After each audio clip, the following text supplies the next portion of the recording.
You all right? I'm great. Fratelloni's Hardware and Garden Stores brings you who the hell knows. Don't bleep this up. Garage Logic Podcast number 998. Maybe. You know what we are? Close enough. One day closer. January 12th, 2023. 48 degrees on this day in 1987 and 31 below in 1912. And now, from the mayor's office above the boathouse on the east shore of Spoon Lake, it's Garage Logic with Chris Reavers manning Technology Corner, Kenny Olson from the Krabby Coffee Shop, John Heidt in the newsroom, and of course, the rookie. Here is your flashlight king, fireworks commissioner, and the keeper of common sense, your mayor, You take Joe your Souchere. Thank you. Yeah, You take your ice cream scoop home? I did. Yeah. And it was immediately met with Gabe picked it up and said, "This is cool. What is this?" Kevin Denning, our buddy from Dunning, brought those into us the other day. He's from Prescott. He's the guy I gave the wheat pennies to. Yep. And Tattersall. Yeah, and for some reason, the wheat penny is affixed to the wooden handle of the ice cream scoop. Yeah, We all got one, and they're very cool, and thank you. My wife said, "This is so cool. Don't put it in the dishwasher. You'll bleep and wreck it." Yeah, you got to hand wash that baby. Good point. Okay. I know I visited the Sense Wens on California's atmospheric rivers the other day, but something occurred to me, and I want to revisit that because the news channels continue to pound home the hysteria of these storms. And I understand these mean nothing to you if you've got a car on your living room, but the famous flood that we were talking about, where in the hell did I put it? Oh, for Pete's sake. I mean, Oh, really. you mean if there's a car in your living room? Yeah. Okay, I got you. Took me a sec. December 1861 to January 1962, beginning on Christmas Eve Day in 1861. Christmas Eve Day, 1861. It lasted for 45 days, the largest flood in California's recorded history, reaching full flood stage in different areas between January 9th and 12th. Today's the 12th, 1862. The entire Sacramento and San Joaquin valleys were inundated for an extent of 300 miles, averaging 20 miles wide. State government was forced to relocate from the capital in Sacramento for 18 months in San Francisco. The rain created an inland sea in Orange County, lasting 3 weeks with water standing 4 feet deep up to 4 miles from the river. The Los Angeles Basin was flooded from the San Gabriel Mountains to the Palos Verdes Peninsula at variable depths, excluding the higher lands, which became islands until the waters receded. The Los Angeles Basin lost 200,000 cattle, as well as homes, ranches, farm crops, and vineyards being swept away. And the only reason I bring it up again is because one of the ways that we are having the news gatherers reinforce hysteria is to tell us the monetary damages, which are extraordinary. But can you imagine what the monetary losses would be if you had a 45-day storm today of this magnitude? Oof. Now, this one hasn't been 45 days yet. Okay. It probably won't last 45 days. I doubt it. But if back then, the monetary damage was minimal compared to today's rate of the dollar. And plus fewer people. Nothing was there, or not as much. Probably not much of a power grid, not much in the way of roads to lose, and on and on and on. But today, yes, wouldn't that be extraordinary? With the number of people that would be affected by a 45-day storm. The amount calculated based upon inflation and the current dollar amount would be a lot. Yeah. Well, I'll use your baseball reference. In 1861, California was not tight like it is today. Right. California is tight. There's no room for any type of problem. No, but again, it's a large, glorious state. It's got more land than's been occupied. But ironically, where the land is most occupied is most vulnerable to flooding. And I wonder if one of the reasons it wouldn't be worse now is because of man's attempt to control rivers and streams with dams and dikes and the like. And all of their reservoirs are filling back up. It's coming at a great inconvenience to people.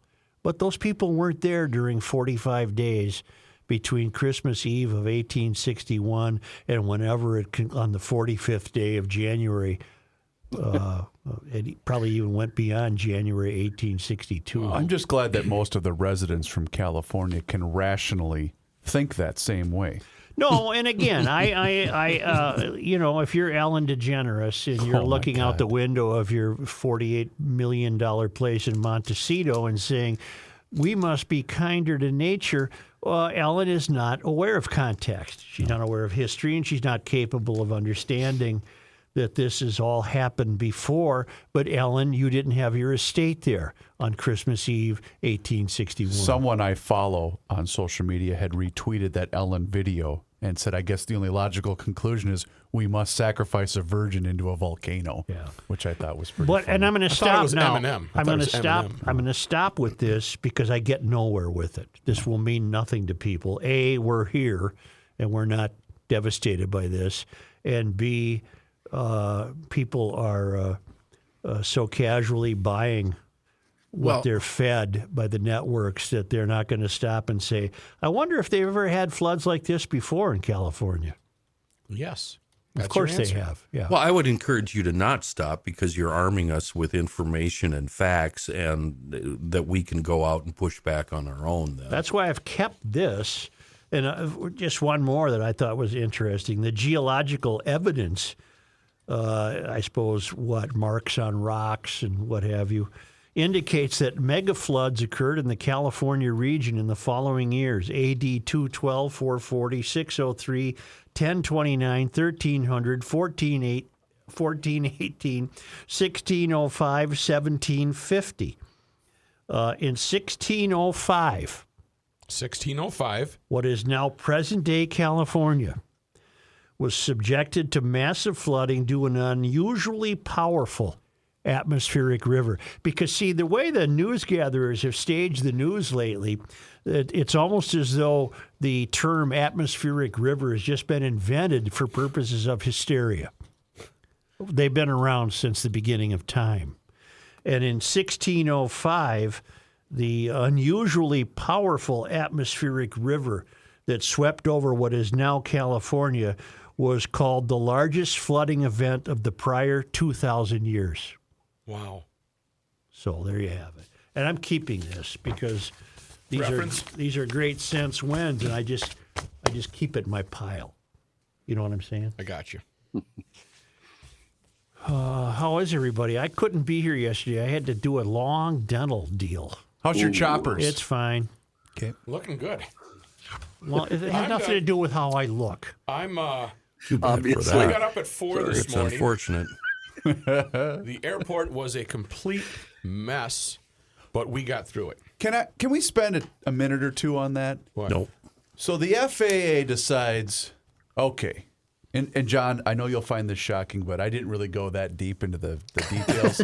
I just wanted to read the headline and create an outrageous take. So the FAA early yesterday morning says, you know what? We got to shut her down. We got to ground everybody. Because the computer's all bleeped up. Yep. And the guy that's in charge of all that Did on the not hit federal save. level, yeah. your guy, Pete Buttigieg, Yeah, not my guy. he's about as incompetent when it comes to that as anyone humanly possible. But look who Biden has installed in cabinet positions. Thank you. They don't necessarily reflect any expertise in that given field. Because several people were pointing out the number one and number two issues related to the FAA, which inclusive language, and we can't have it's, Right. What? No wonder you're having so many problems. Everything feels backwards and upside down. Yeah. Everything Bizarro feels world. upside down. Inclusive language in the FAA manual. Listen to this gal who doesn't want her name used. Her subject matter is, what happened? What the hell happened? What happened? As you continue discussion on the failed academy that is Hamlin, well, it isn't even a failed academy anymore. I contend that Hamlin no longer exists as a school. I can't help but think back to my freshman year at the College of St. Benedict 24 years ago, which I'm going to pause right there. 24 years ago isn't that long ago. Right. I grew up on a dairy farm in central Minnesota. Only child, raised Catholic. Was I a bit sheltered and a tad naive? You bet.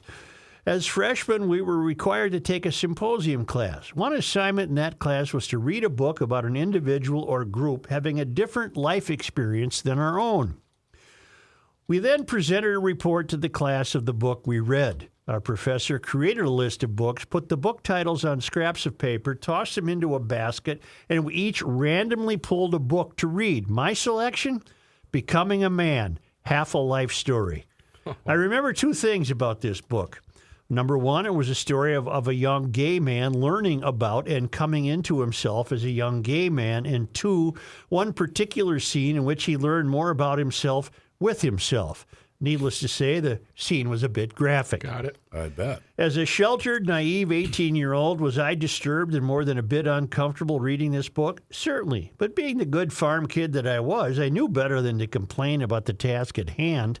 I read the book and muscled through my presentation in front of the class because that was my responsibility as a student. Complaining to my professor or going to the dean to demand the professor be fired did not even enter my realm of thinking. I'm not sure where I'm going with this recollection other than to wonder again, what happened? What happened to our society, our culture that has triggered such inept boldness, such a desire to play the role of victim, finger put in control? Is all this a ploy? Is there some underlying plan? Or is it simply due to a deadly combination of ego and insanity? I believe it was Reavers who noted it's as if everything is upside down. That's the truth. Everything is upside down, backwards, and then back again. In 1 minute, I can stumble upon a video reel on Facebook where a young couple is more than willing to seemingly can apricots and record that for all to see. The next minute, I can read about students, such as the one at Hamlin, who simply want to play the role of victim, canceling anyone who does not nod in agreement to their whims. Well, I wish I was as eloquent as other GLers. I think you are. But just wanted to share my thoughts. While I have you, thanks to you and each and every one of you. I truly appreciate the podcast and your cast of 5. Listening to the podcast is one of the highlights of my day. Thank you and take care. Well, thank you. What was the first name of that person? She doesn't want her name used. Sorry. I think what she's asking is, what happened? Do that again. Right. What happened? Nothing. Nothing. I told you guys, I saw the Stooges in an airport. In Milwaukee. They do the whole routine? No, but they were so sad looking. They were busking, weren't they? No, doing a they little weren't. number with their hats on the No, ground. they might as well have been. They were they were so sad looking. Given another Hamlin note, this is from, who's this from? Chris. I was loading the old wood stove in my shop today, listening to your Monday podcast while gobs of white smoke spewed from my chimney as it warmed my shed. As I gleefully went about my business, the topic of Hamlin University and the dismissal of an adjunct professor of art history began to foul my mood. The mayor asked the question if there were any GLers out there who consider themselves if there were any Hamlin people out there who consider themselves garage logicians. I am proud to report that there are Hamlin graduates who have not surrendered their God-given common sense and completely reject the nonsense and doublespeak following the milquetoast administration currently in place. Flowing from the milquetoast administration currently in place. You further ask what those of us who used to be proud of where we went to school have done to make it known we are not happy with the direction Hamlin has taken. I have attached a copy of an email I sent to President Miller to underscore just how I feel and hope it is representative of many other pipers out there who have not completely taken leave of our common sense. Keep pushing back. This battle is too important to surrender without a fight. And then I read his email, which said he's disappointed. And thank you. Thank you. Did you see the letter today to the paper from the former president of Hamlin University. I did, yeah. Yeah. She also says the university screwed up. Well, that won't change anything. Well, though, will no, it? she's Right. You know. And we have... Basically corroborating everything else that, yeah, right. Where is it? Where did I put it? I think it's over there. Shoot, I had some news of... here it is. Steve Letting writes, Wednesday, CARE Minnesota chapter of the Council of American Islamic Relations, said they agreed with the university's decision to not renew the instructor's contract. Right. In fairness, there have been some Muslim groups that have thought it was foolish to can that teacher. Right. This is CARE, though, Council on American Relations. American Islamic Relations. Islamophobia takes many forms. CARE Minnesota Executive Director Jailani Hussein said, "It's important to remember that academic freedom is not absolute. Well, not in your country, ding dong, but it is here. And universities have the right to restrict speech that promotes hate or discrimination. No, they have a right to restrict yelling fire in a crowded theater." The Muslim Public Affairs Council issued a statement in support for the professor and urged the university to reverse the decision, saying, in part, the painting was not Islamophobic. In fact, it was commissioned by a 14th century Muslim king in order to honor the prophet. Misusing the label Islamophobia has the negative effect of watering down the term and rendering it less effective in calling out actual acts of bigotry. We received a statement from Hamlin University President Fanice Miller. In part, she said the art instructor was not let go or fired and taught the class to the end of the term. The decision not to offer her another class was made at the unit level and in no way reflects on her ability to adequately teach the class. That's BS. That's just nonsense. That's BS. Fanice Miller, you're the president of nothing. Yeah. You're just the president of nothing. You have no school. The CARE group would love all Americans of all stripes and colors to bow down and obey their dictates on our lives, right? And we're Which not is going to. Just as absurd as us saying that all Muslims or Indians from the country should bow down and obey the fundamentalist Christians. You know what I'm saying? I think I do. There's a freedom of religion thing going here, and I don't have to kiss your ass, and I don't have to follow your rules. Don't. And all of this was on tape.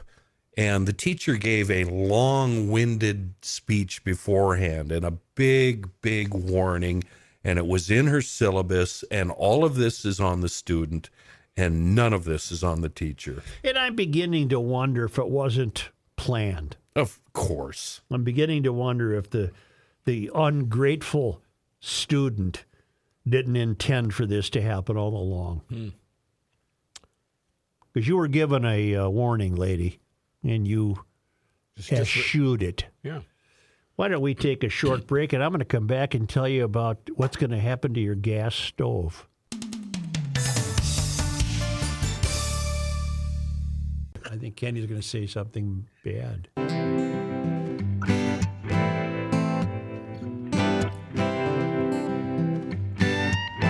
This guy wears many hats. Let's go. Not indoors. Joe Souchere. Can barely hear that in the mix. Look, there they are on Old 8 in New Brighton. Full-service gun shop, wide selection, pistols, revolvers, ammo, accessories. We're talking DK mags, of course. They've got holsters, magazines, suppressors, everything you can think of. And if you have a special firearm you've been dreaming about, but you can't seem to find anywhere, you only find it on the internet, get in touch with DK Mags. They'll assist you. They can help you track it down and purchase the item.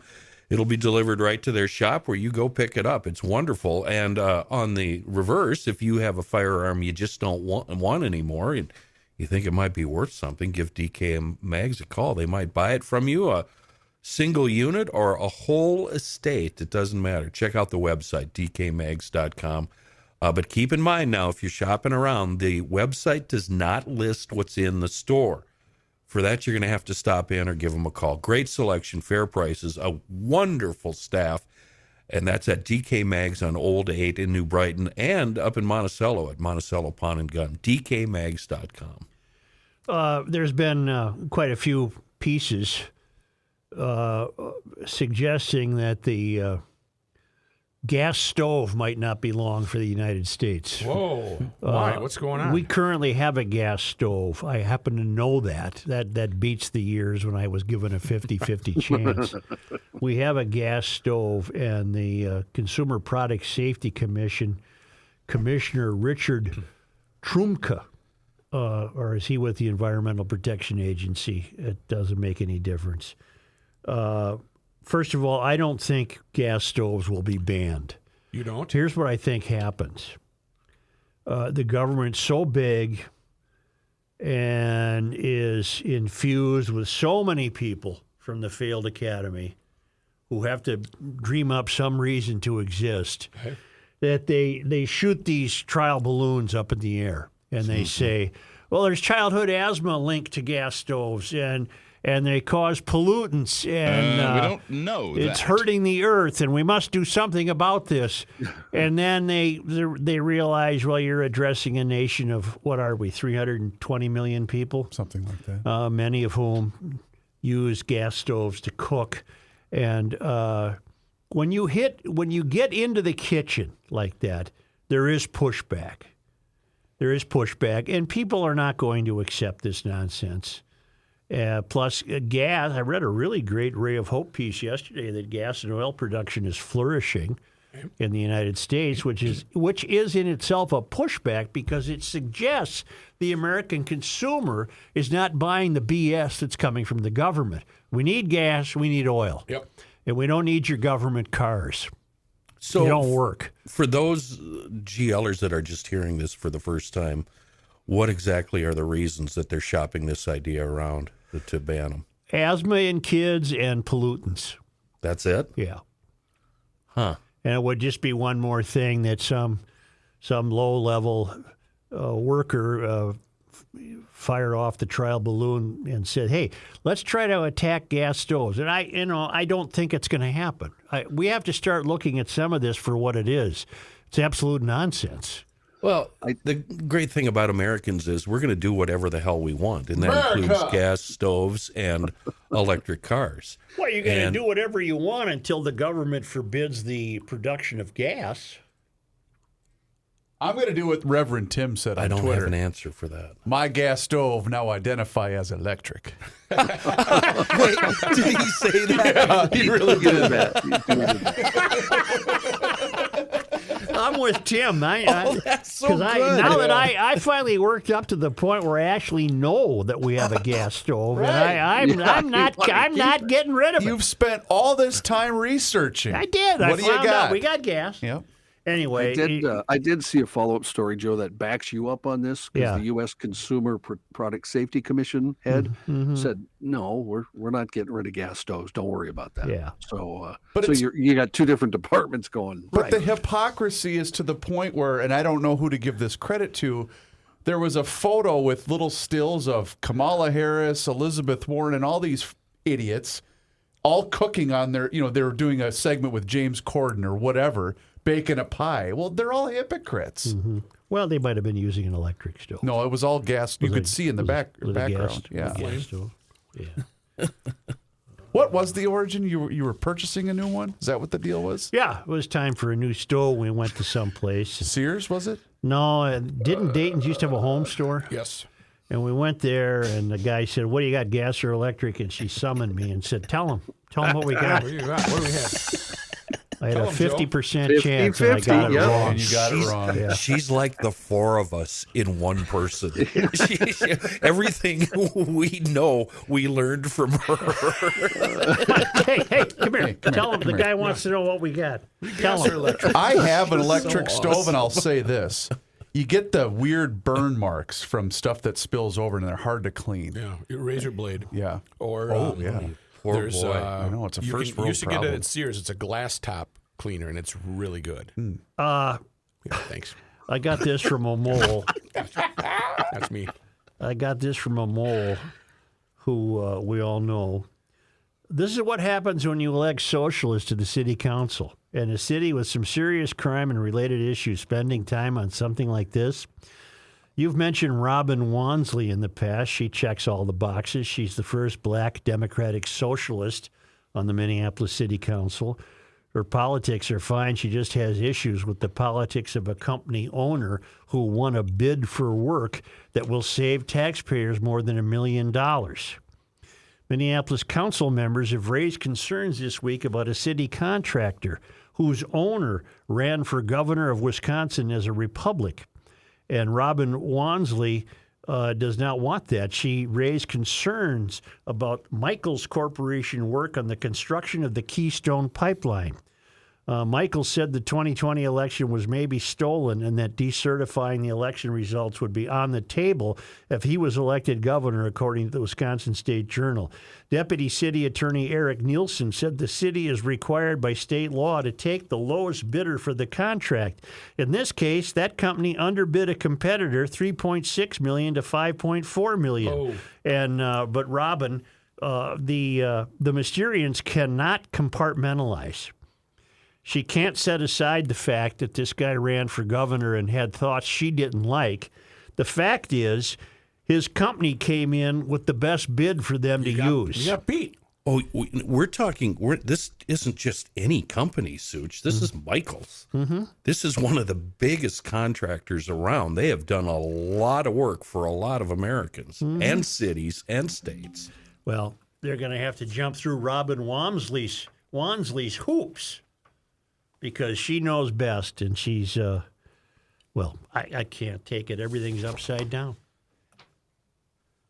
Can this be real? Can this be real? From What do the they 50s? want? Some Take it hippie down. in a Grateful Dead van to Right. install With their a- sewer pipes? With a coal shovel. Jesus, what the hell is wrong with them? We have a story from the New York Post. The University of Southern California the University of Southern California School of Social Work will no longer use the word field in its curriculum. Oh, this ought It's to be offensive, good. huh? Well, it has racist connotations. Field? USC Suzanne Dworak Peck School of Social Work said the change was critical to support anti-racist social work and inclusivity. And I'm willing to believe this is not real, but it's the New York Post. Are they having fun with me? The department specifically decided to remove the word field from its curriculum and replace it with practicum, according to the letter, which was dated Jan 9 and shared to Twitter. This change supports anti-racist social work practice by replacing language that would be considered anti-black or anti-immigrant in favor of inclusive language. The letter continued, language can be powerful, and phrases such as going into the field or field work may have connotations for descendants of slavery and immigrant workers who are not benign. I don't know what they mean by not benign. USC says they are joining other universities across the nation in making changes to their institution to honor and acknowledge inclusion and reject white supremacy, anti-immigrant, and anti-blackness ideologies. We are committed to further align our actions, behaviors, and practices with anti-racism and anti-oppression, which requires taking a close and critical look at our profession, our history, our biases, and our complicity in past and current injustices, USC said in the letter.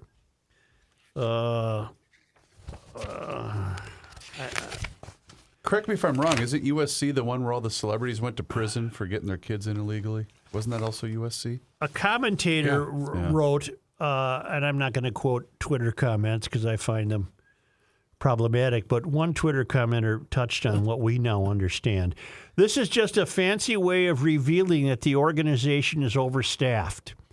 What have I told you? Yeah. You've got so many administrators with meaningless jobs. Looking for something to And do. if they are tasked with making sure students are comfortable, Yep. they will dream up ways in which they believe students are uncomfortable. thus depriving these students of anything even remotely resembling an education. So you've got, Stanford, we learned, has 15,000 administrators. God only knows what USC has. God only knows what Right. USC has. Thank you. Yep. And that commentator is correct. This is symbolic of them having too many people on the payroll who don't have anything to do. And plus, these people, when they pronounce that something could make someone uncomfortable, A, they don't know that, Right. and B, all they're doing is darkening the earth. I am reading a wonderful opinion piece in the Washington Examiner. Let me quote one paragraph here. USC should be required to show the data it used to make such a change. How did it arrive that this word was insulting to people? Where did it obtain such data? It should be held accountable for making such claims and forced to prove them. Common sense would dictate that very few, if any, black people or immigrants are bothered by the word field. In reality, none of them care about this type of thing. Here's where the earth gets darkened because these are dark people. They have nowhere else to go. Right. You mean black souls, dark souls, Dark, not clouds not hanging over not them. skin tone, just Right. dark people. Right. They see only darkness, but they're fated to see only darkness because what they're tasked with takes them in that direction. So here's why they're dark. They poison the rest of us. Have you ever in your life used the word field and thought of picking cotton? No. No. Either No. have I. No. Never. Sometimes I think about picking rocks, but we do that now with a skid loader. so Does it's a hell of a lot USC have a easier. football team that plays on a field? Oh, Or will that have to change? Well, that, yeah. Hey. And what about all the other? John, look up the definition of field, I please. actually did that. Okay, while you thank were... you, Chris. The origin, Joe, is an open area of land, especially one that may be planted with crops or a pasture, typically bounded by hedges or fences. It has nothing to do with slavery. Nothing. But when you are a dark person and when you are an administrator who has nothing to do, you dream this up out of whole cloth. And you darken the rest of us. You darken the world of the kids you think you're protecting, and you darken the rest of us. You poison. This is called power washing. USC This is an plays example of power washing. Would you like the LA Memorial Coliseum. Well, I know where they play. Would you like the Old English origin? No, I That, Joe, is also guess I'm gonna denoting get a it. large tract of open country. right. The larger point is we shouldn't have to put up with these absurdities. Larry's outraged. We shouldn't have to put up with these absurdities. And they are absurdities, and they are darkness. How come they don't they're a dark acknowledge? evil. They don't acknowledge all the farmers of, say, European descent or Asian descent. They don't acknowledge them whatsoever. And all they're doing is clinging desperately to racism.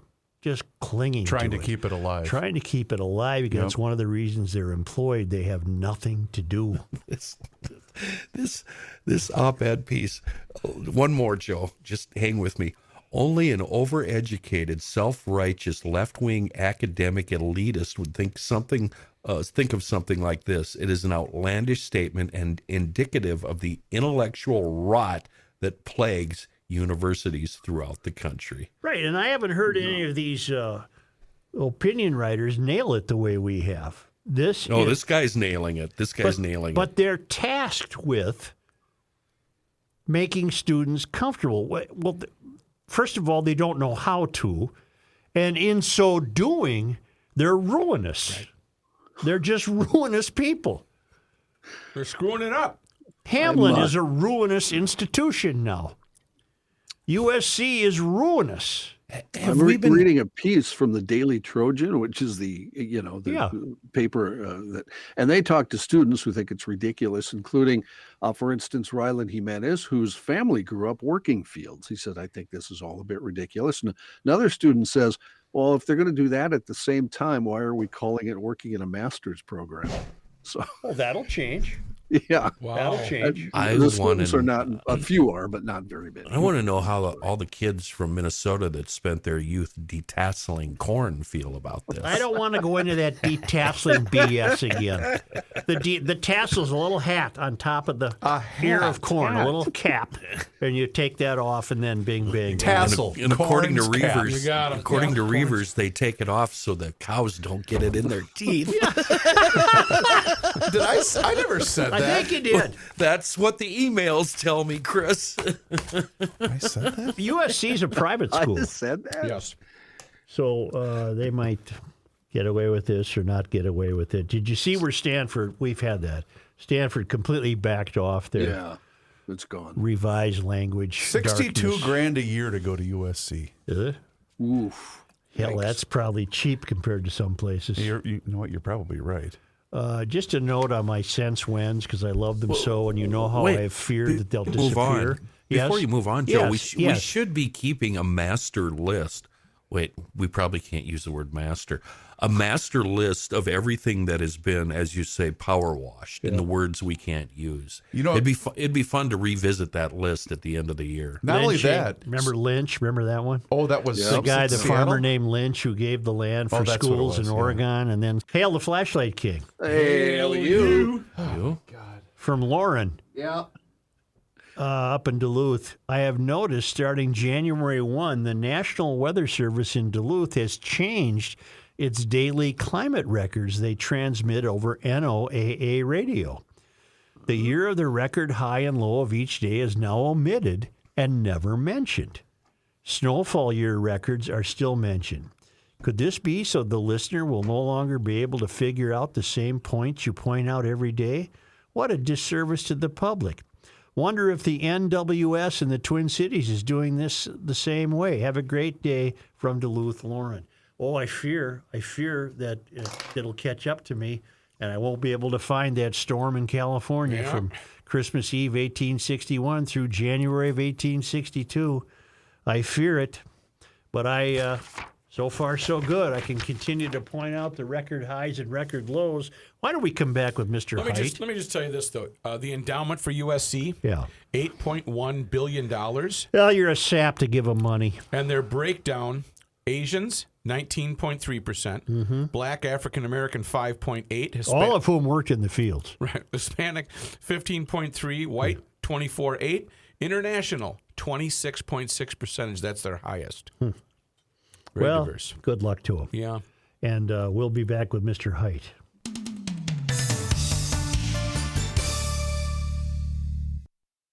What are you eating? Protein bar. Here's a man who spends hours in hardware stores, sifting through the nuts and bolts of life. Joe Souchere. It's the winter whiteout sale going on right now at Maple Grove Lock and Safe, which is making sure it's going to be a white January with a big sale on white safes. The Centurion, the USA, and the Colonial safes from Liberty Safes. How much? I know you want to know right away. How much? Well, just hold on. How much? First of all, a few facts.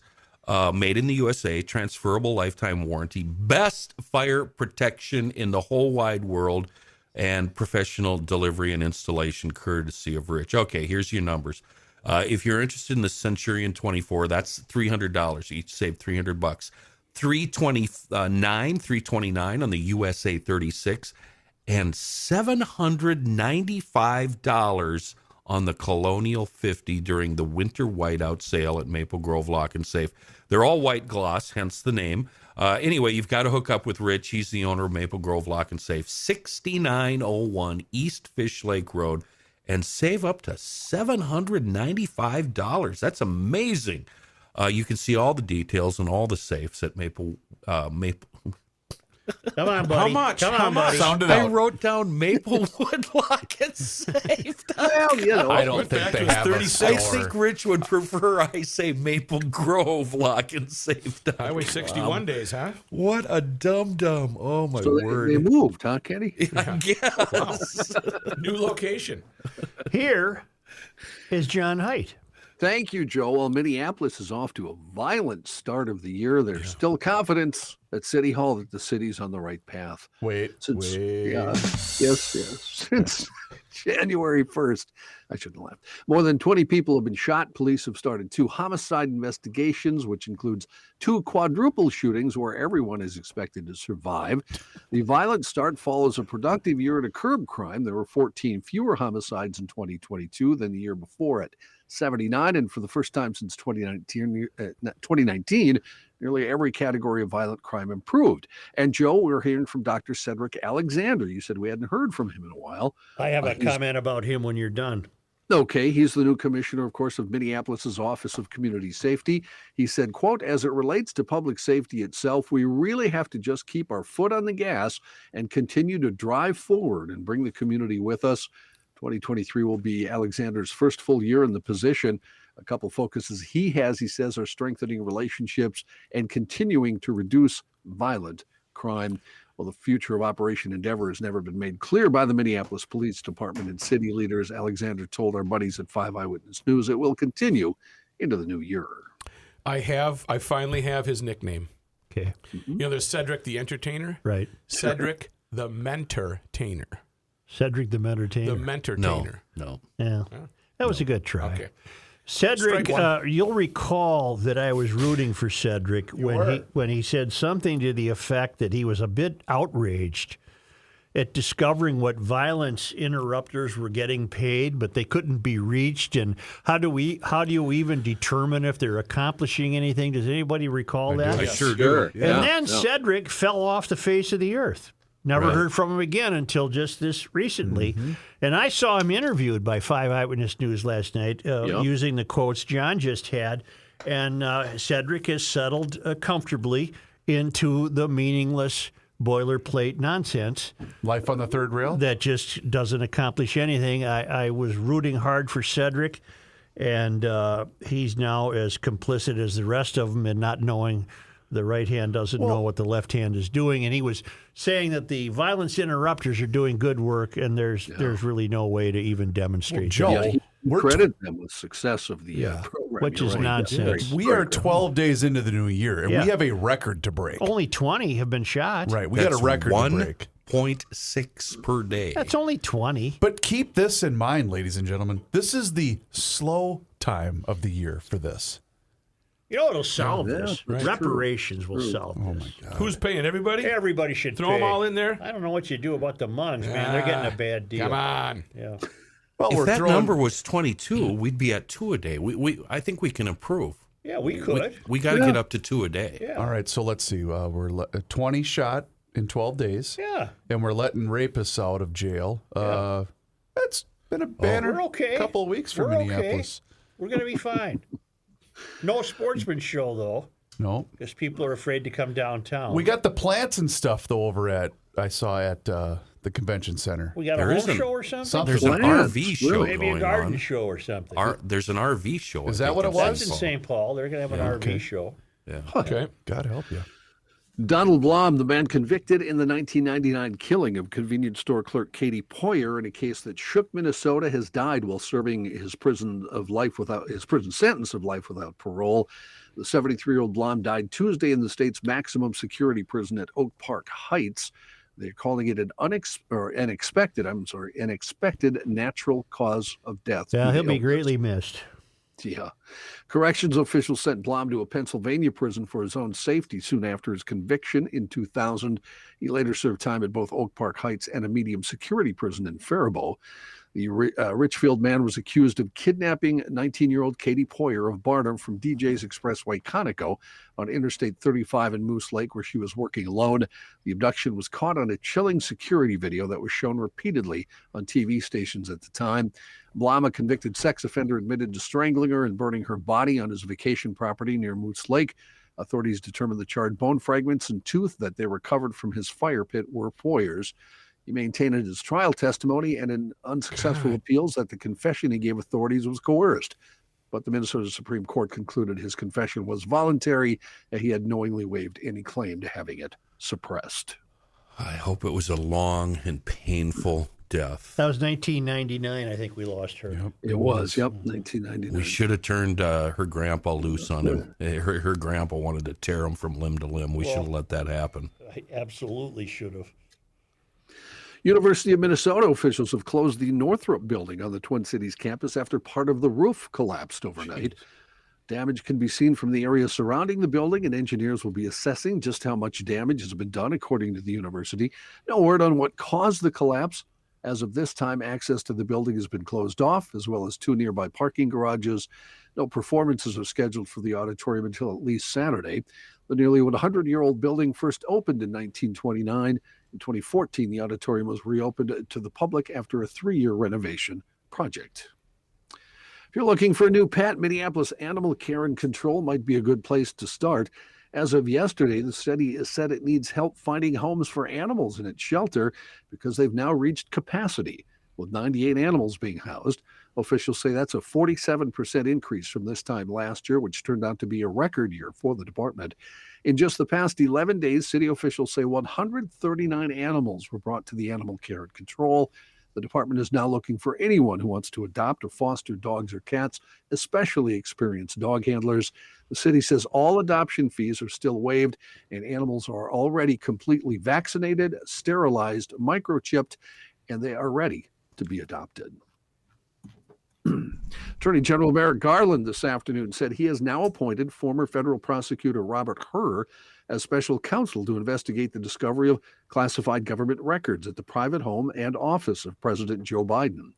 Garland's announcement came hours after Biden and his lawyer said a second batch of classified documents recently had been found in a garage in the president's private home in Wilmington, Delaware. A first batch of classified documents had been found on November 2nd by lawyers for the president in an office in a Washington think tank that Biden has used while a private citizen. Garland previously had assigned John Lausch, the U.S. Attorney for Chicago, to handle the inquiry. But according to a senior Department of Justice official, it's not a decision Garland made lightly. The regulations could not be more clear that based on the facts that made the U.S. Attorney launch his initial investigation, an appointment of a special counsel is required. Garland in November, of course, appointed another former federal prosecutor, Jack Smith, as a special counsel to oversee 2 criminal investigations of former President Donald Trump. One of those probes focused on whether Trump violated federal law requiring presidents to turn over government records to the National Archives and Records Administration. FBI agents during an August raid on Trump's home and his Mar-a-Lago club found thousands of government records, hundreds of which had classified markings on them. I was at an event last night where a woman had brought some freshly baked chocolate cookies she made. Yeah. They were shaped like a star, and they had a Hershey Kiss in the middle. Yeah. Yeah, sure. And holy mackerel, I loaded up my pockets. Really? Like Dan Aykroyd? Yeah, and then when I got home, I put them on the counter. Boy, were they good. Sounds like you need to get out more, That's sir. a good story. Yeah. You got any more of those? I thought you were about to make an analogy I know, between yeah. what happened with I'm former very President confused, Trump but- and President Biden, and he's Well, I talking didn't about have any way to wrap them up, so I Just throw them in the pocket. just put them in my Right pocket next to the and salmon. add them as a that's snack. straight out of the Bud Grant playbook. That previous story you had about the dogs, John, you said those things have trackers on them? Yeah, everything microchipped and everything already. Microchip, that's the phrase I was looking for. Maybe we should take a pool among GLers and maybe throw in and maybe have Such microchip, huh? In case he gets I away don't from know. the group. I think we're at that point where maybe Where is he? Look at him. He's stealing cookies from this lady. He's putting them in his shirt pocket. Right. Yeah. We're Damn, gonna they're have, good. have somebody follow Joe around next who's Tuesday the at hike. hobo stealing cookies? We are one step closer to that. Inflation closed out 2022 at a modest retreat, with consumer prices in December posting their biggest monthly decline since early in the pandemic, according to the Labor Department.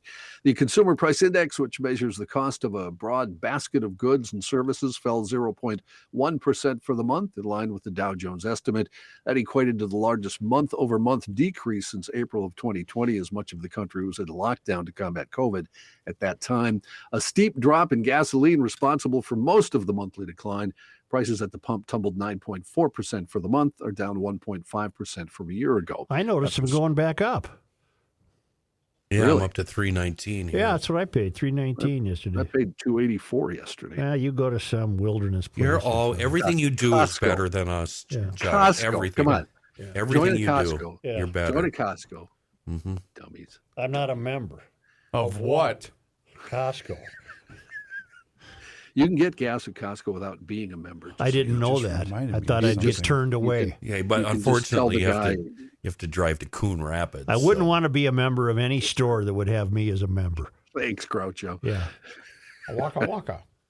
A major death in the world of music and guitar. That is going to take a while. Sorry. I Jeff wanted to Beck. take a while. Jeff Beck dying from bacterial meningitis yesterday at the age of 78. Too young. Too young, yeah. Beck, one of the most influential guitarists of his generation, and he covered a lot of ground. In 1965, when he joined the Yardbirds to replace another guitar hero, Eric Clapton, the group was already one of the defining acts in Britain's growing electric blues movement. But his licks and darting leads over songs like Shapes of Things and Over, Under, Sideways, Down added a new element to the music that helped signal the emerging psychedelic rock revolution. 3 years later, when Beck formed his own band, later known as the Jeff Beck Group, along with Rod Stewart, then little-known singer at the time, and the equally obscure Ron Wood on bass, the weight of the music created an early template for heavy metal. Specifically, the band's 1968 debut, Truth, provided a blueprint for another former Yardbirds guitarist, Jimmy Page. He drew on that band to found Led Zeppelin, and in fact did a couple covers, not surprisingly, that basically stole everything note for note. Right. What was his Rod Stewart connection? Because Rod Stewart said he basically brought him over to America. Rod Stewart was in the Jeff Beck Group, as I just said, Rook. Oh, okay. Well, that's Is the it connection. He was the lead singer of the Jeff Beck Group. Guys, is it just me? But Ronnie and Jeff and Rod, they look an awfully lot alike. Yes. Like they could have been triplets. Yeah. He formed a sort of, like I said, this is long. I'm not quitting this one. Keep going. He Keep going. had a sort of super group in the early 70s with bassist Tim Bogart and drummer Carmen Apice. He was restless, disbanded that group after only one record. Then in 1975, Beck began his solo career with, well, one of the best albums ever, Blow by Blow. Yep. Reconfigured the essential formula of the era's fusion movement, tipping the balance of its influences from jazz to rock and funk, in the process creating a sound that was both startlingly new and highly successful.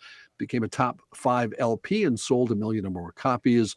It contains his unbelievably great take on a song Stevie Wonder wrote for him. That song, "'Cause We've Ended as Lovers," universally considered one of the finest guitar instrumentals of the past 50 years. It'll make you cry. It'll make you cry. It's every emotion he wrings out of that guitar in that song that's possible. Beck actually knew Wonder from working on the Wonder album Talking Book, which he added a brilliant solo to Wonder's song Looking for Another Pure Love. Wonder actually wrote Superstition for Beck, but Wonder and the heads of Motown realized it would be a big hit, so they kept it. And then Wonder wrote the other song, "'Cause We've Ended as Lovers," as a sort of payback for Beck. In the years that followed, he mined lots of genres, including electronica during one phase, always hiring great musicians, always putting on great shows, always gaining the admiration of peers everywhere. He was often called the guitarist's guitarist.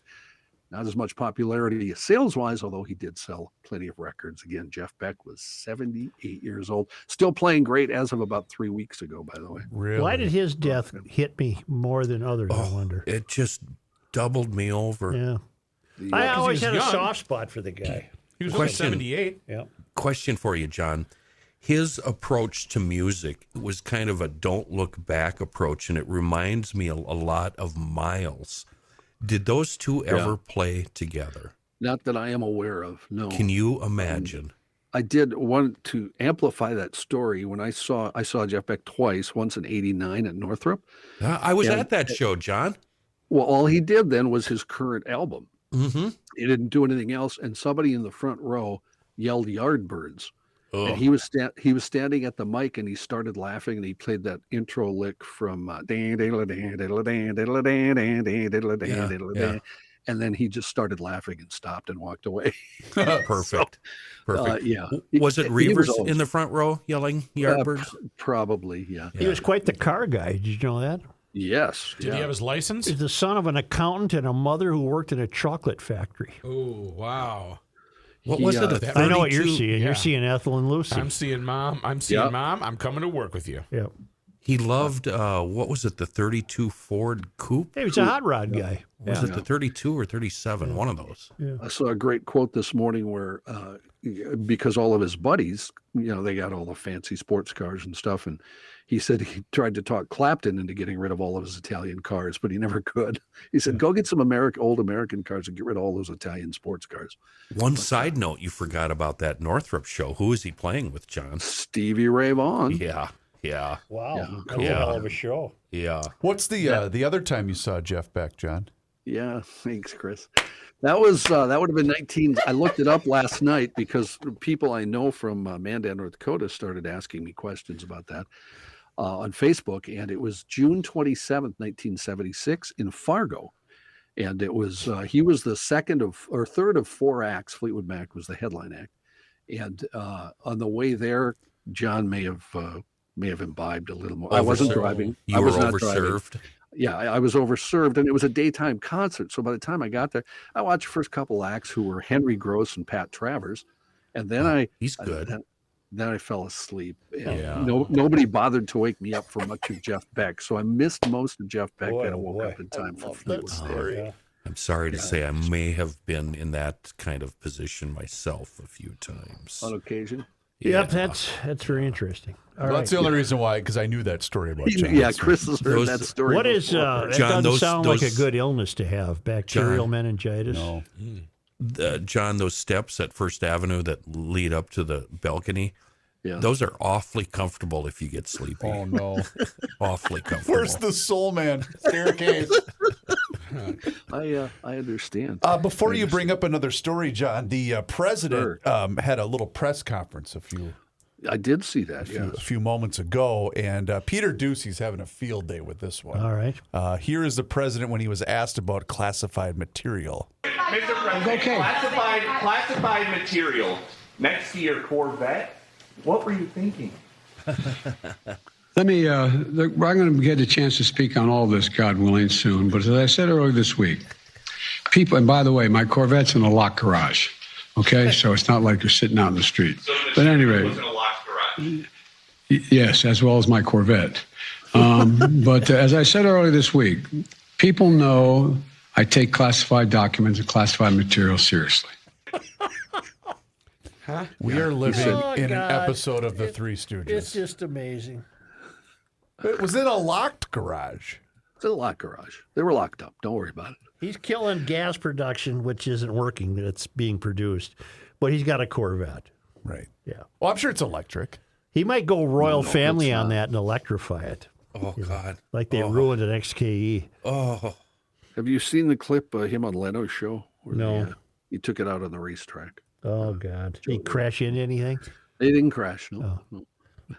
Merritt Bylander is now the new Klondike Kate. Yes, and I was asked this morning at home, why do Klondike Kates always have to be such big gals? because That's the legend. They That's were perfect. the bawdy saloon singers of the Gold Rush era. Exactly. right on. The Stillwater native has been performing on stage since she was 3 years old. She entered the competition because of her admiration for the real Klondike Kate, for her goal to put a smile on everyone's faces. Bylander said, "My guiding mission is to let all women know that Kate is an all-encompassing, all races, all ages woman. Klondike Kate is all women," she said, and that can inspire anybody to be Kate. Anybody.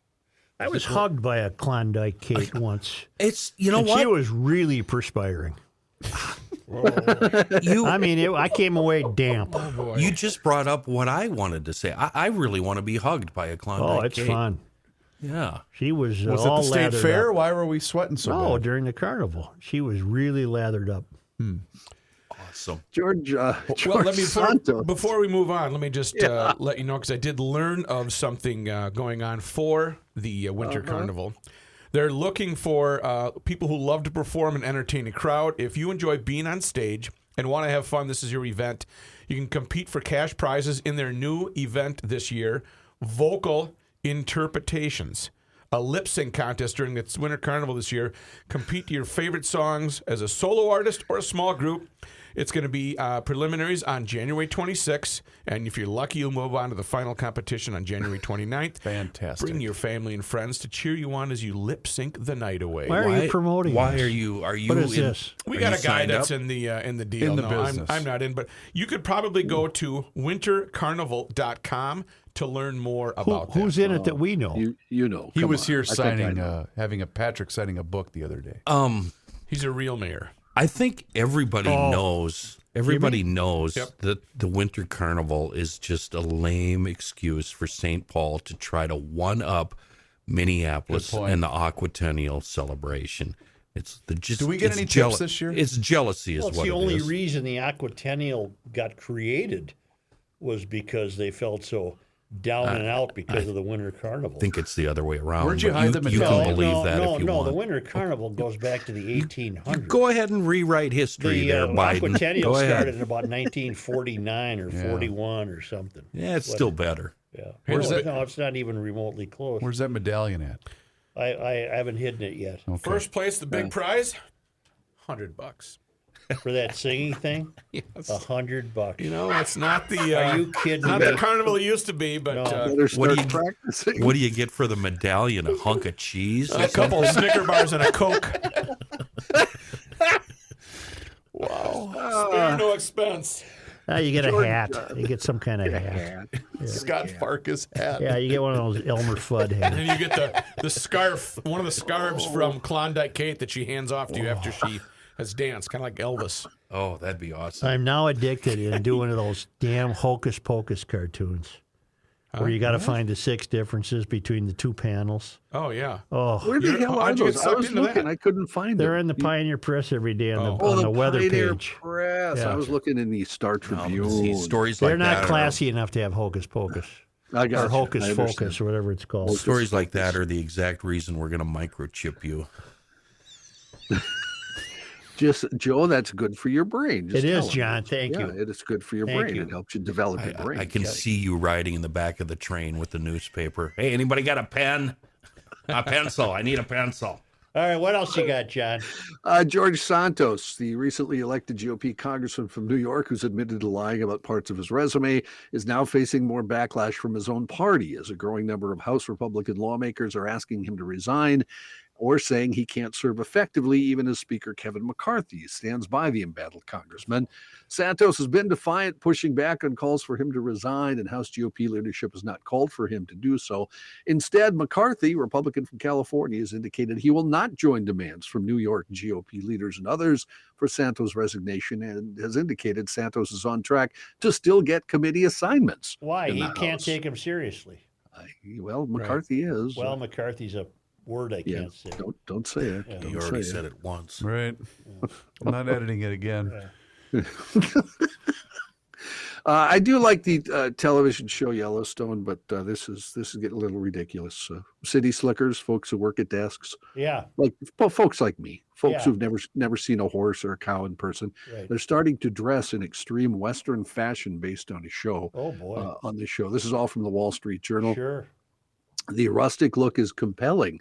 It has inspired fans far from the Montana pastures where Yellowstone is filmed to dress like John Dutton, his daughter Beth, or the dark-hatted ranch foreman Rip Wheeler. Oh, yeah, Rip. Rip, yeah. Rip, gotta love Rip. John, Joe that's Martin. fantastic news. That's it. Okay, I guess that's the end of that Yeah, story. thank you. Yeah.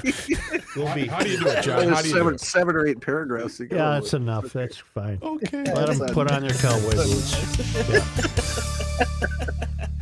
Hey, GLers, it's Reavers here, and you've heard me talk about my relationship with Josh Arnold for quite some time now. And the reason I advocate that you give Josh a call is simple. Well, actually, it's 2 reasons. Trust and results. Josh has seen it all when it comes to economic and market conditions. As he says, past results do not guarantee future returns. While that is true, Josh can make sure that your retirement objectives match your investments. And you can trust Josh to make sure that you are not paying more in fees than you are selling in returns. Yes, that is more common than you would think. So do yourself a favor. favor by booking a 48-minute free consultation that has absolutely no obligation. Call Josh today at 952-925-5608. That number once again is 952-925-5608. You will be glad you did. Investment services offered by Josh Arnold Investment Consultant LLC, a security investment advisor. Past performance is no guarantee of future results. All investments involve risk. All comments and opinions are Josh Arnold's and do not constitute investment advice. Chris Reavers is a paid endorser. Positive Thursday, brought to us by the busiest man in the whole wide world, Mike Schoonover and Schoonover Body Works. They're at 1060 County E. Mr. High Viz Vest is on the line. Hi, Mike. Where you at? What you doing? I'm kind of running around, so if I'm a little breathless, I apologize. Oh, well, they broke ground, and I see they're pouring the footings up in Shoreview. But then you've got all of that going on. Plus, it might be the busiest winter you've ever seen in the body shop business. Plus, you just got some national pub for playforpatrick.org, and I can't imagine there's a busier man on the planet than you, Mr. Schoonover. Where do we even start? There's a lot more people that are much busier than me. I'm just not very good at it. So, no, it was a good week. It's a good week. When DeMar went down a week ago Monday, and fortunately looks like he's going to make a full recovery, which is great news. Yep. Just the renewed interest or not even renewed interest. I think it's just a matter of people seeing for the first time what sudden cardiac arrest looks like on national television, and it's kind of a big deal. Heart-related deaths are the number one cause of death here, in the world, and so it was remarkable that happened on national television at the time it did, and then just the awareness that it built, and it's so great that he's going to be okay. Play for Patrick. I've been thinking, we haven't talked at all this week off the air. I'm thinking in my own mind, that's got to go national. Local, statewide, 5-state area, that's not good enough. I'm thinking Play for Patrick needs to go national. Oh, boy. Yeah, well, let's take it one step at a time here. You know what, Kenny? Hopefully we'll continue to do screens until the powers that be in the medical world, insurance world, and all those who make medical decisions and make medical policy step up and look at these kids or change the way that physicals are done, so that parents got to pay attention to the blood pressure. That's the number one indicator of heart issues. Yeah. So that can be done right now, but adding on to sports physical of a EKG and an echocardiogram would be fantastic, but there's got to be a lot of conversations with a lot of people involved, because it's not going to be free. It's not going to be cheap. Right. But it does need to be done, and it's very important. Well, that's the obvious. That's so obvious, and it makes a guy wonder why it hadn't happened earlier. That's amazing. Yeah. That's a dandy goal. I think that's something to shoot for. Yeah, and we just need, we need parents. We need, people to speak up with their doctors, and I don't want to legislate. I'd prefer not to legislate things, because what happens when legislation hits the fan. Right. Something else hits the fan. But people should talk to their docs and just say, we need to see this. They should tell their insurance company, we need to see this, and figure out a way that it can be done, because it should be automatic. And Kenny, you look at these kids that obviously these young people who have heart issues, undetected heart issues. Well, they grow older, and then they have heart issues, and then it's too late. So why not take the resources that we spend on end of life and take some of those resources and move them into the younger years, so we can identify these kids and have them and help them live a longer and healthier life. That's absolutely brilliant. Meanwhile, it's 23 degrees and they're pouring concrete in Shoreview. God, those guys are BA. Holy cow, they're cool to watch. They're fun to watch. Yeah, it's amazing. They're fun to watch. Yeah, I think you're going to hit your goal. You're going to have that new portion open this spring, and none too soon from how busy you guys are. Yeah, it'll be great. So it'll be fantastic, and we appreciate all the support that the GLers have given us over the years here. It's awesome. They are open during construction, so if you have an issue or if you have a need, and we're talking anything auto-related, call up Schoonover Body Works and Glass, 80 years, over 80 years now in Shoreview, always rated as one of the top shops in the metro, and the obvious choice for GLers, the official body shop of Garage Logic, schoonoverbodyworks.com. Me too. All right, I'm rolling. You can't make me. You cannot stop him. He'll just make a move. Joe Souchere. Let's revisit Mary Moriarty. Yeah. The new Hennepin County attorney, and she wiped a case off the books the other day on a technical error committed by the prosecutor, and that freed a rapist, an alleged rapist. And we cut her some slack on this show. We did. Yeah. You Except didn't. Chris, yeah. Chris didn't. None of this wee crap. This is a piece that was in today's paper by a guy named Joe Ritter, who was on the jury. Mm-hmm.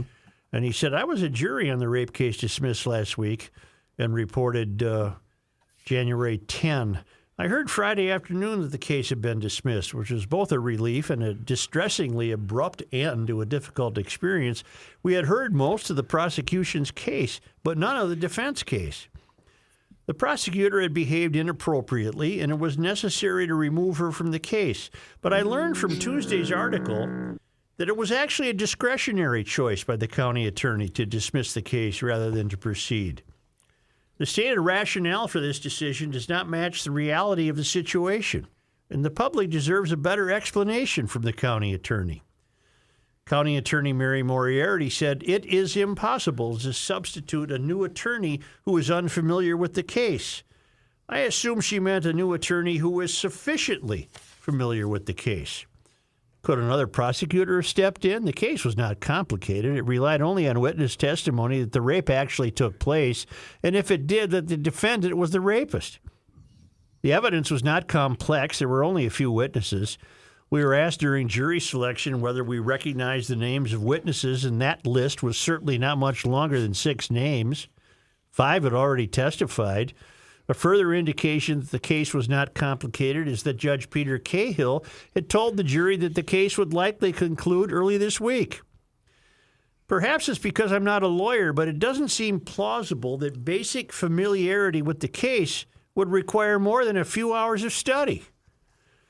On Friday afternoon, the county attorney had the following choice: move for dismissal or continue the trial with the potential disadvantage of an underprepared prosecutor. She chose dismissal with one of 2 consequences. A, an innocent defendant is not formally acquitted and lives with an unjust cloud over his reputation, or B, a guilty defendant goes free. B. Had they proceeded with the case, the possible outcomes would have been different. C, a not guilty defendant is formally acquitted, or D, a guilty defendant goes to prison. From this standpoint of the public, those are unambiguously better than A and B. One of the worst possible outcomes would be conviction of an innocent defendant, but that seemed likely to be caused by an underprepared prosecutor. Yet the county attorney chose dismissal, saying they would be unable to secure a conviction. A conviction may have been unlikely if indeed it was going to happen in the first place, but such a blanket statement is logically false, and the possibility that the rape of a 14-year-old goes unpunished weighs extremely heavily in the public interest. Mm-hmm. But no jury will judge the evidence now. The county attorney's statements don't seem to add up, and that is why I believe she owes the public a more complete and credible explanation for the decision. Joe Ritter, Minneapolis. That was very nicely done. We screwed up. We should have had your lawyer buddy on when we were discussing this, because that was a pretty good piece today. Mm-hmm. Yeah, Reavers, but you didn't. No, well, here's what I'm going to say. Maybe you What were. I was attempting to say before I was so rudely cut off in the midst of trying to save my ass, which you do on occasion. Yeah, all the time. 99 times out of 100, it does save my ass. But what I was trying to say is, why couldn't, in this specific case, why couldn't this attorney have been reprimanded after the case was over instead of during the case, therefore throwing out this potential conviction of a rapist? I actually think you did say that, I think, Chris. We probably just ignored you.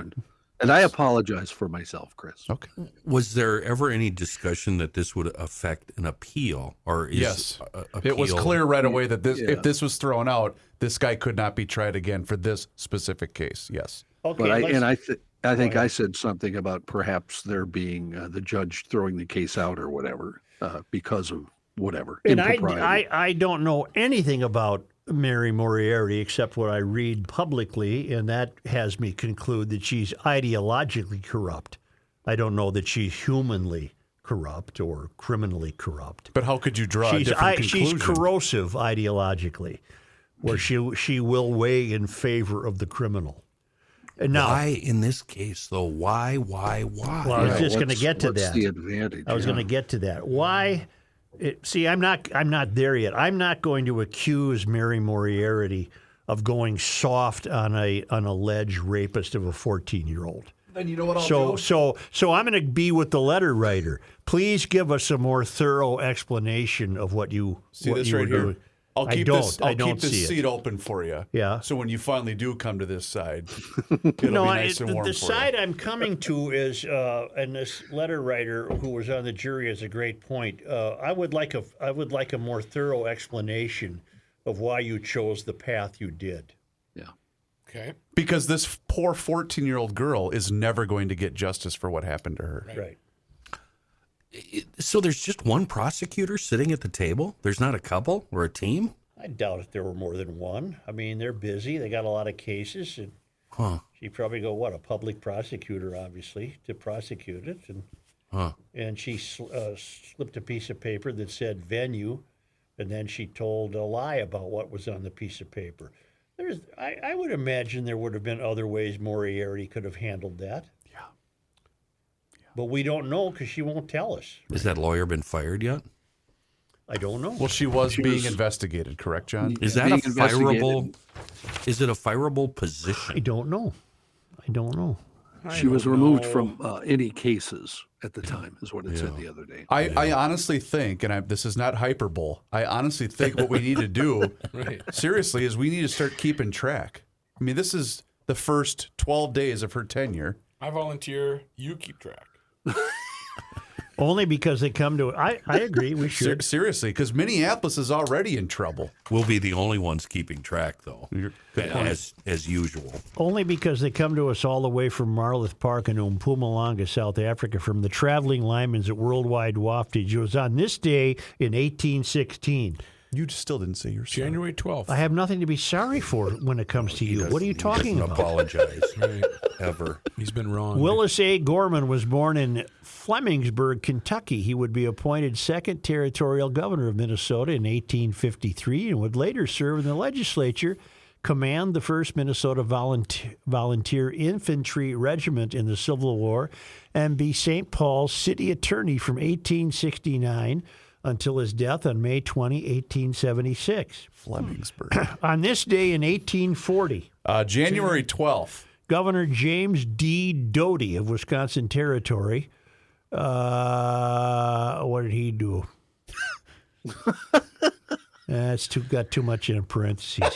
On this day in 1876, 11222. I got it right today. The Minnesota Forestry Association was formed to work for the passage of conservation laws to protect the state's forests.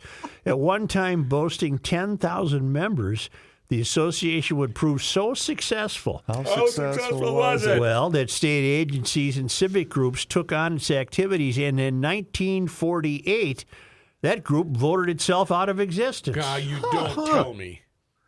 On this day in 1888, What date is it? the 12th, a major blizzard struck the state, hitting western Minnesota especially hard and causing the deaths of between 150 and 150 people. Wow. Many of them children on their way home from school. Oh, why do you have to add that? This has been brought up on this show many times. Yeah. Speaking of that, Mitra Jalali, the councilwoman from Walter made me privy to her newsletter to constituents, and she said the plows have been busy removing 50 inches of snow from St. Paul streets. Hold on, Mitra. 50? We don't know that. 50 inches. Well, if you pile it all up. Right, like it is right now. I propose the city of St. Paul shovel the walks for the residents. On this day in 1913, January 12th. Alexander T. Heidt flies the first airplane over Minneapolis. And that's it for this day in history. Heine, H-E-I-N-E. How would you say it? H-E-I-N-E. Yeah. Heine. Okay. Like a bottom. I was just going to mention quickly that I did post a cool video of snow removal in Montreal in the inner city. Very, very cool how they do that. La neige? They pick up the cars and move them. It's cool. That's ripe with trouble. I don't know if it's an actual forklift or what it is. Well, how could they do that? They'd have to go car after car lifter after car. upper. Yeah. Well, most people move their vehicles, but those that were left there I bet it's not a free service, I bet. I would hope that Thank you, GLers. I would hope that they would move them the way they took my car, this car I brought to the scrapyard, the recycling place. I took the chains off it. It was on my flat bed. The guy comes up in a front end loader with forks. Not on the show. Yeah, he did. No. Off the air, I told you. Off the air. Yeah. Front end loader, forks. Stabbed him through the windows. Like it's a kebab. Picked that piece of crap up and hauled it away. What a cool job that would be. So awesome. Be very rewarding. Yes. Yeah. Therapeutic. Now, if they stabbed Rookie's car, what if they hit the part that didn't have the hole in the gas tank? That wouldn't explode. Goodbye. It's taped up pretty good. Joe would like to go now. God. What time is it? Time to write. It's 2:30.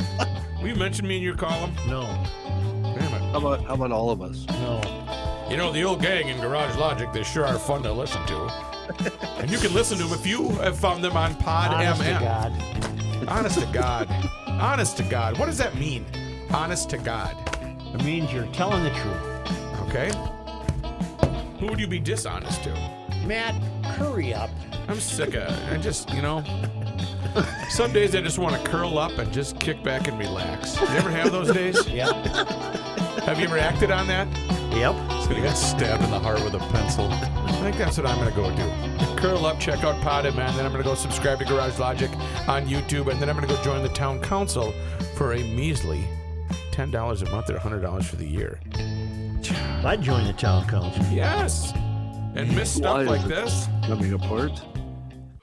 It is that time once again that we check in with Mr. Money Talk. Josh Arnold is on the line with us once again here in Garage Logic, and boy, now's the time for you to do the same. So do what I did. Pick up that phone and make that call for that free 48-minute financial consultation by dialing 952-925-5608. That number once again is 952-925-5608. You call that number and you get Josh, and you're always going to get straight talk. You are never going to get sugar-coated advice. And Josh is on the line with us here once again in Garage Logic. And Josh, it still remains all about the Fed. However, there are interesting developments in media. Correct, Chris, and I do believe the Federal Reserve, as we have been talking for a little over a year, seems to have a lot more impact or influence over the direction of the market, so that being the macro rather than what's going on in the micro, what's going on with individual companies. Though that could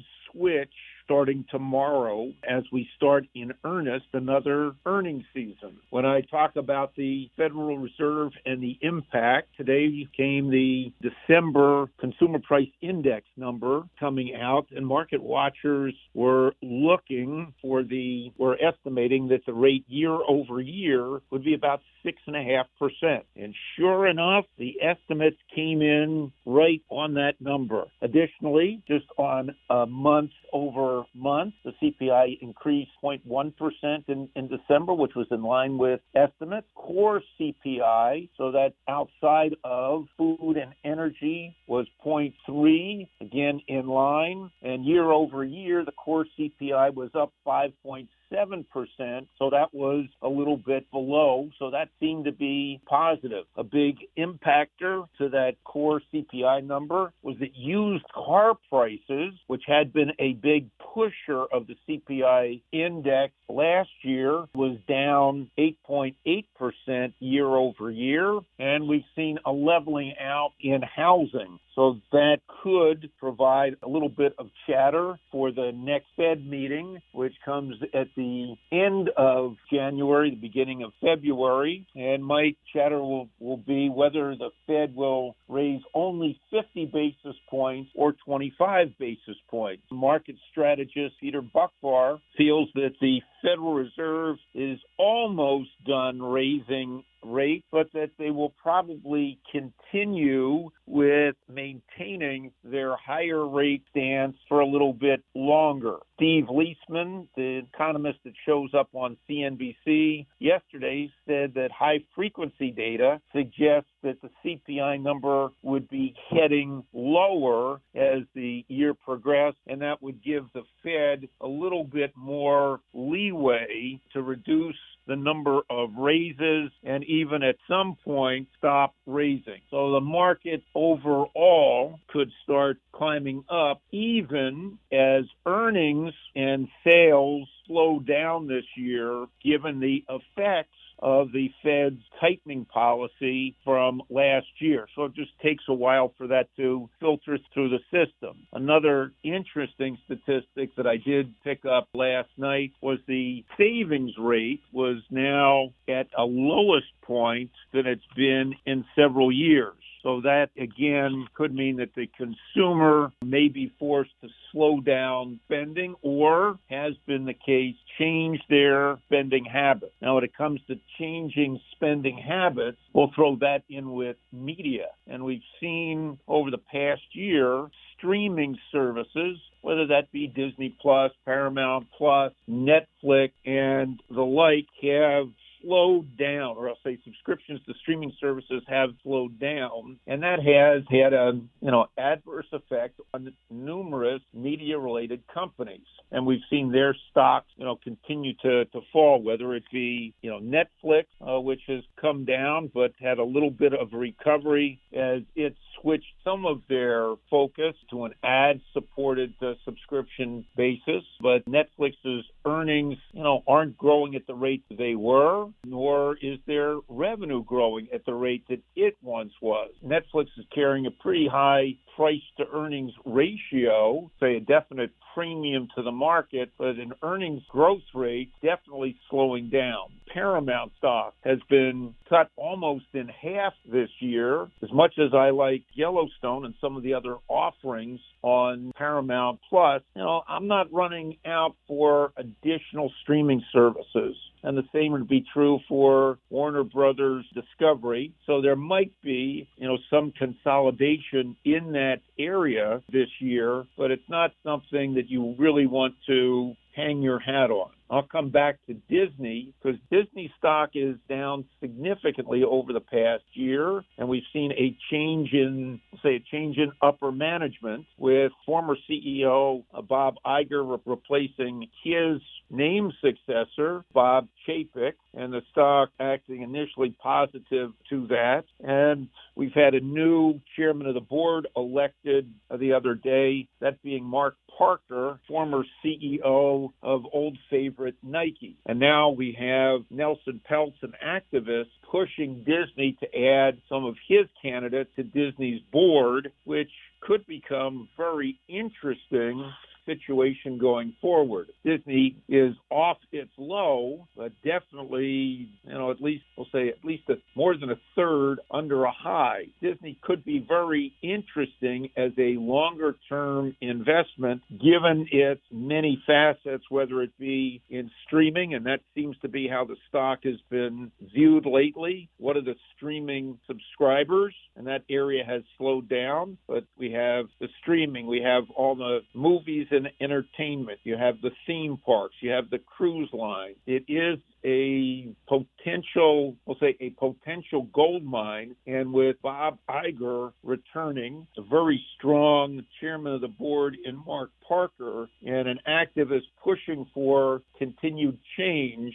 there could be some profits there to be taken. Excellent advice, Mr. Money Talk. You heard him, GLers. Now's the time for you to pick up that phone and make that call for that free 48-minute financial consultation by dialing 952-925-5608, where you're always going to get straight talk and you're never going to get sugar-coated advice. Josh, once again, thank you so much for the time and the chat. Have a great day and a fantastic weekend, and we'll talk to you again next week. Thanks. Investment services offered by Josh Arnold Investment Consultant, LLC, a security investment advisor. Past performance is no guarantee of future results. All investments involve risk. All comments and opinions are Josh Arnold's and do not constitute investment advice. Chris Reavers is a paid endorser.